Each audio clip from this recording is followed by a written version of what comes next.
Hello friends. Today I want to talk about the feasibility of negotiations between Ukraine and the USA. And in this context also, I want to discuss some problematic aspects of modern diplomacy, such as an effective and universal tool for achieving the necessary and correct political outcomes. The first round has ended.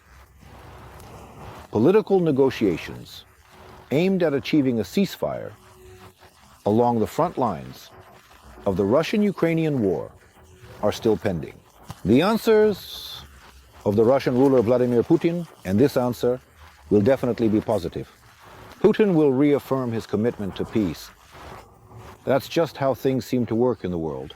It is believed that if you drag it into the diplomatic field, any politician, any president, or even such a brazen, cynical, and criminal ruler as Vladimir Putin, he will certainly confirm his commitment to peace. Because it is believed that diplomacy is a story about peace. And any person who agrees to diplomatic relations, especially a politician, if they agree to diplomacy, then they must demonstrate their commitment to peace, and it won't be necessary anymore. After this first round, neither the second, nor the fourth, nor the eighth, nor the 25th round of negotiations, everything will be decided right now. But we all feel and understand that nothing will come of this. And even President Zelensky, who hopes that in the event of a negative outcome, the US will finally, and they will resort to some radical actions. We understand that nothing will come of this. Even if Vladimir Putin, he will take a stand and say that he is a supporter of peace, but a peace where Russia exists, but Ukraine does not. Donald Trump, his administration will not impose sanctions. I'm not even talking about some kind of weapons and ballistic missiles. It's obvious that we are hostages of diplomacy, and we don't fully understand diplomacy. We've lost something in our understanding of it. We've gone off track. And with this misaligned focus, we constantly start talking about negotiations, about peace, and so on. And we can't achieve a result. No result was achieved. I want to remind you, no, in 2014, when we called for dialogue and communication, Barack Obama, the then President of the United States, and Angela Merkel, the Chancellor of Germany, also tried to showcase the wonders of diplomacy. Nothing came of all this. Neither in 2019, nor in 2022, nor so on. Obviously, there is some kind of problem. The problem lies in diplomacy, and we need to address it. What should I start with? There are such words which have an exclusively positive connotation. They are used exclusively in a positive connotation. The word peace is used in a positive connotation. Diplomacy is also a word that is used in a positive connotation. And it's only important to become a supporter of diplomacy. And then everything will fall into place. I'll draw some parallels. Metaphors, to be more expressive. If I can say precise and vivid. Medicine and surgery, they are also used exclusively in positive connotations. No one would say that medicine is evil or that surgery is evil. Something similar can be said about vaccination. We have fallen into the trap of the positive connotation of vaccination. It is believed that vaccination can bring only positive. It brings only positive, give only a positive result. But in reality, we understand that this is not the case. And if you end up in a clinic that belongs to your enemy, and that enemy wants to kill you, to actually physically destroy you, then medicine and surgery will be used against you. It's important to understand this. Now, returning to the US, Donald Trump, in the answers to the question of whether we need conduct negotiations meeting more rounds, Unfortunately, Donald Trump emphasized at least that he doesn't care about Ukraine. He is not someone who wishes death on Ukraine and Ukrainians, but he doesn't care if Ukraine doesn't exist. Moreover, diplomacy, any diplomacy is an extension of the policies of those in higher political power. I want to remind you and say that all the appointed persons and the Secretary of State is the equivalent of the Ministry of Foreign Affairs. It's an appointed position. They are derivatives of will, derivatives of the political culture of the politicians who were elected, and they will act solely in that way. You know, in what culture does Donald Trump adhere to? Donald Trump adheres to a culture of deceit and manipulation. Well, accordingly, we need to understand that diplomacy, the approach that the United States of America adheres to, will not yield the results that everyone is expecting. And all of this will end like this. In the second round, Volodymyr Zelensky will again have to prove through his representatives that he is not a fool, and that he is a supporter of peace, and we are all supporters of peace. And it will be the same in the third round, and in the fourth round, and in the fifth round. And this will go on indefinitely. Moreover, returning to the main question, do we need to conduct any further at this point? U.S. diplomatic relations. I want to say that this ought to not be done because I personally believe, as in the example with the surgical clinic, does not wish us well. Okay. And moreover, they are probing us for weaknesses in order to cause us harm. Basically, the Donald Trump administration and U.S. representatives do not even publicly hide the fact in the press that they are trying to probe the Ukrainian side for weaknesses, for their willingness to make more and more concessions. Despite these statements, the Ukrainian side for some reason ignores all of this and stubbornly continues to meet with the Americans. Stubbornly meet with the Americans. I believe this behavior is counterproductive and irrational. We must heed such statements and must understand that this will not lead to anything good. It won't lead to anything. The next important point that I want to highlight in the discussions of negotiations, the United States of America, starting from the Biden administration is trying to convince the world, and we are convinced that Russia cannot be defeated. Russia cannot be defeated.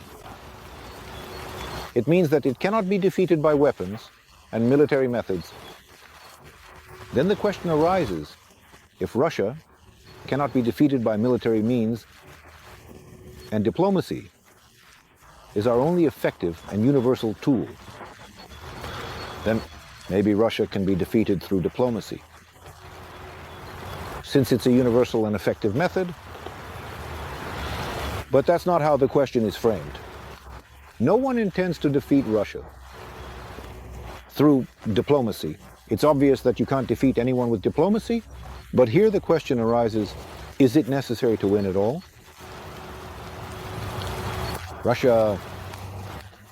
Defeating Russia can then be posed as a question if Russia is evil.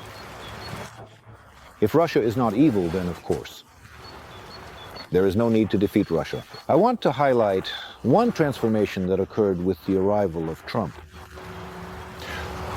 Before Trump came, our Western partners tried to explain to us that Russia's defeat needs to be coordinated with Russia. Without coordination with Russia, you cannot formalize its defeat. Such was the naivety, but less so since it was assumed then that we need to defeat Russia. But this defeat has to be comfortable for Russia through repentance. That's how It was interpreted and considered because Russia was seen as evil. Despite the fact that Russia was seen as evil, for some reason, our Western partners believed that we needed to talk to Russia. But that's a philosophical mistake, because dialogue and communication are only possible with the side that is not evil. Evil never seeks the truth. Communication and dialogue are possible with a party that, together with us, seeks the truth and is ready to change its point of view under pressure. Arguments? But our Western partners were in such a philosophical deadlock. After Biden was replaced by Trump, the philosophical deadlock only has deepened and expanded, and now they start telling us about two as well. Diplomacy, and they start pushing us towards peace. So here's an important point. It may happen that the world will turn out to be evil because the American side doesn't understand that it is engaging in diplomatic relations with evil. It's important to understand this, and there is no alternative to victory. It's important to understand a key point. Victory is not just a military category, it's also a philosophical category. And it is used when there is war, and war always takes place when there is good and evil. Otherwise, there is no war. It happens that evil fights against evil. But I think the things here are obvious, and everything is absolutely clear. Maybe the situation arises. Next, we continue to talk with the side, right now the United States of America, with which we shouldn't talk. No need to talk because they use tools that can cause harm, first to us and then to the world. And in fact, lead to World War III. And that's why we need to raise these questions, and we need to ask questions if Russia cannot be defeated militarily. So why can't it be defeated diplomatically then, if diplomacy is such a universal and effective tool? Why aren't we asking the question of defeating Russia? Has Russia really stopped being evil? It's also important to raise and ask such questions. So, the conclusion from what has been said, I think talking about the feasibility of negotiations with the USA. America, well, completely unnecessary thing. It's clear that we need to move on to other ways and methods of communication. I propose a very correct and simple way of communication through the media, through intellectual articles, philosophical articles. What will be published? This is a public way. It's public diplomacy, but it's more effective and necessary for us to align our positions.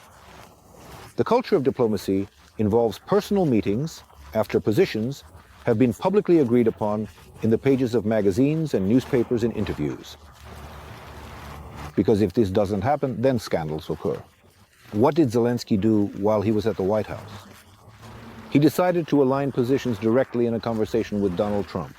Although this could have been done through their intellectuals in the pages of newspapers and magazines, if the positions don't align, then there's no need to meet. Inside the White House, it's important to understand this. So we have a situation where we are witnessing the degradation of diplomacy. Diplomacy is used as a tool for deception and the oppression of the weak. It's used as backroom deals. Not always are backroom. Non-public agreements necessary.